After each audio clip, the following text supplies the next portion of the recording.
राम राम भाई सभी को, कैसे हो सब। होपफुली सब बढ़िया होगे। तो स्वागत आप सबका हमारी एक और नई वीडियो में। टॉपिक है आज का भाई कि कैलोरी डेफिसिट के दौरान जब आप होते हो, कैलोरी डेफिसिट आप मेंटेन कर रहे हो अपना, ठीक है, तो उस टाइम पे आपको कुछ ऐसी प्रॉब्लम्स होती हैं जो मजबूर करती हैं आपको अपने फैट लॉस को बीच में ही छोड़ने पे। तो उन प्रॉब्लम्स को मैंने भी बहुत ही ज़्यादा फेस किया है अपनी फैट लॉस जर्नी में। आप सबको पता ही होगा, मेरे अंदर पहले बहुत ही ज़्यादा वेट था और अभी मैं 75 kg वेट मेंटेन कर रहा हूँ अपना।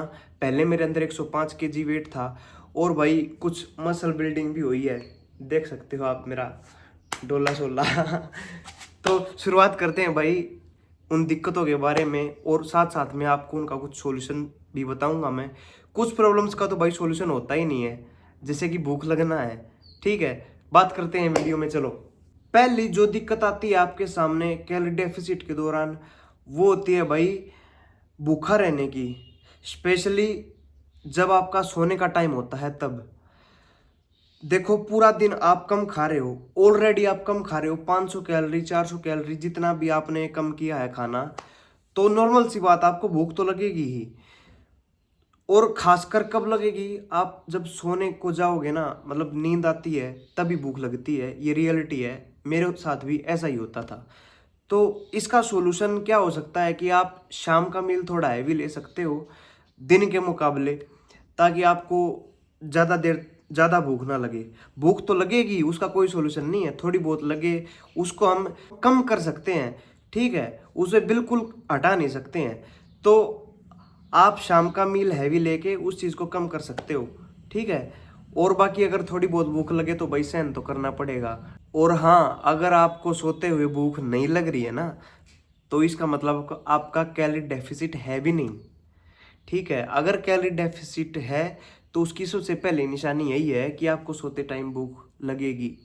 तो दूसरा पॉइंट है भाई कि जब आप कैलोरी डेफिसिट में हो, रोज जिम जा रहे हो, अपने प्रोटीन गोल्स कंप्लीट कर रहे हो, तो आपके सामने दिक्कत आ सकती है कि आपका जो वेइंग स्केल है, मतलब आपका वेट है, हो सकता है वो शुरू शुरू में कम ना हो। तो उसको देख के डिमोटिवेट नहीं होना है, उसको देख के ये मत सोचना कि चलो छोड़ो यार हो ही नहीं रहा। तो अगर आपका वेट कम नहीं हो रहा है तो उसका मतलब ये नहीं आपका फैट लॉस नहीं हो रहा है। ये हमेशा ध्यान रखना कि फैट लॉस और वेट लॉस दोनों अलग अलग चीजें हैं। वेट लॉस ओवरऑल बॉडी का वेट कम होता है, फैट लॉस सिर्फ फैट कंटेंट कम होता है बॉडी का, ठीक है। तो अगर आपका वेट कम नहीं हो रहा और आप कैलोरी डेफिसिट मेंटेन कर रहे हो, जिम जा रहे हो, प्रोटीन गोल्स हिट कर रहे हो, तो इसका मतलब ये भी हो सकता है कि आप साथ साथ में मसल मास बिल्ड कर रहे हो, जो कि बहुत ही एक अच्छी बात है, ठीक है। तो अगर वेट स्केल डाउन ना जाए तो डिमोटिवेट होने का कोई चांस नहीं है भाई, अपने कंटिन्यू करो चीज़ों को, ठीक है। चलते हैं नेक्स्ट पॉइंट पे। तो थर्ड जो पॉइंट है जो आपको ध्यान रखना है, आपके साथ हो सकती है ये चीज़, आपका वेट स्केल ऊपर जा सकता है भाई।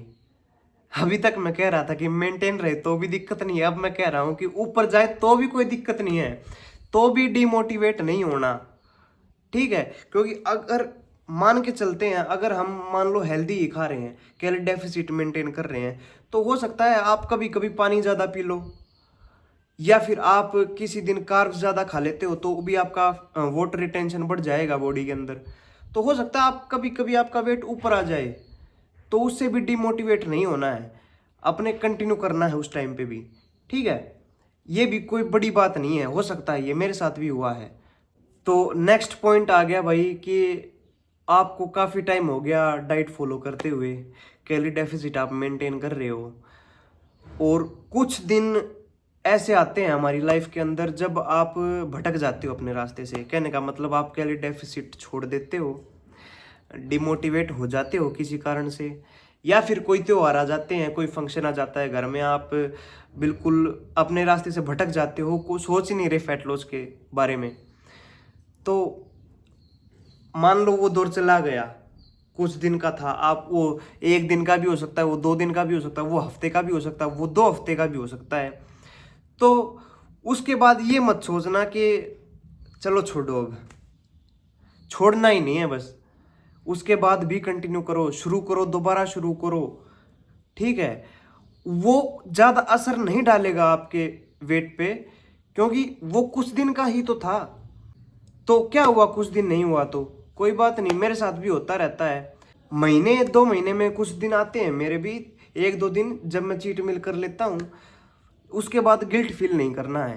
कहने का मतलब ये है मेरा, ठीक है। तो ये चीज़ नॉर्मल है कि आपकी डाइट बीच बीच में टूटती है, आप नहीं फॉलो कर पाते हो। ये सब चीज़ें नॉर्मल है, क्योंकि हर कोई परफेक्ट नहीं होता। नेक्स्ट पॉइंट पे चलते हैं अब। नेक्स्ट पॉइंट ये है भाई कि जब आप कैलोरी डेफिसिट स्टार्ट करते हो तो हो सकता है आपको सिर में दर्द हो, स्पेशली जब आप हाई शुगर फूड कंज्यूम कर रहे हो, हाई जंक फूड खा रहे हो, ठीक है, बहुत ही ज़्यादा जंक फूड खा रहे हो आप, तो आपको हेडेक होना बिल्कुल नॉर्मल है। हो सकता है हेडेक, इससे ये मत सोचना कि कुछ खराब हो रहा है शरीर के अंदर, ये हो रहा है फलाना तिगड़ा, ये नहीं सोचना, ठीक है। हो सकता है आपको चक्कर भी आए, लेकिन इन सब चीज़ों को अवॉइड करने के लिए यही चीज़ है कि कैलोरी डेफिसिट ज़्यादा नहीं होना चाहिए। अगर कैलोरी डेफिसिट ज़्यादा होगा तो ये सब चीज़ें बढ़ जाएंगी। कैलोरी डेफिसिट ज़्यादा कैलोरीज का नहीं होना चाहिए, 400 से 500 कैलोरी का कैलोरी डेफिसिट होना चाहिए। अगर इससे ज़्यादा होगा तो ये सब चीज़ें आपके साथ बढ़ जाएंगी, तो अवॉइड करना है इन चीज़ों को। नेक्स्ट पॉइंट ऐसा है भाई कि ये बहुत परेशान करता है, वो है भाई कॉन्स्टिपेशन का। क्योंकि आपने फूड ड्रॉप कर दिया है, खाना कम कर दिया है, तो जाहिर सी बात है आपकी इंटेस्टाइन में जो आपकी आंतें हैं उनमें इतना खाना ही नहीं जा रहा कि वो अच्छे से प्रोसेस कर पाए उनको। और हाई प्रोटीन डाइट स्पेशली जब आप लेते हो तो भी ये चीज़ बहुत ही ज़्यादा बढ़ जाती है। इसको अवॉइड करने के लिए भाई पानी है, अपना वाटर इंटेक्स कंप्लीट करो। ये चीज़ बहुत ही ज़्यादा सप्रेस हो जाएगी इस चीज पानी पीने से। पानी पीने से ये चीज़ बहुत ही ज़्यादा सप्रेस हो जाएगी, बहुत ही ज़्यादा कम होगी आपके साथ। और कुछ फाइबर अमाउंट वाले फूड भी खाया करो भाई, ठीक है। तो ये सब चीज़ें थी भाई जो आपके साथ कैलोरी डेफिसिट फेज के दौरान हो सकती हैं। तो अपनी बॉडी को टाइम देना है ये सब चीज़ें अडेप्ट करने के लिए। इन सब चीज़ों को आपको एक्सेप्ट करना ही पड़ेगा, आपके सामने कोई और चारा नहीं है, ठीक है।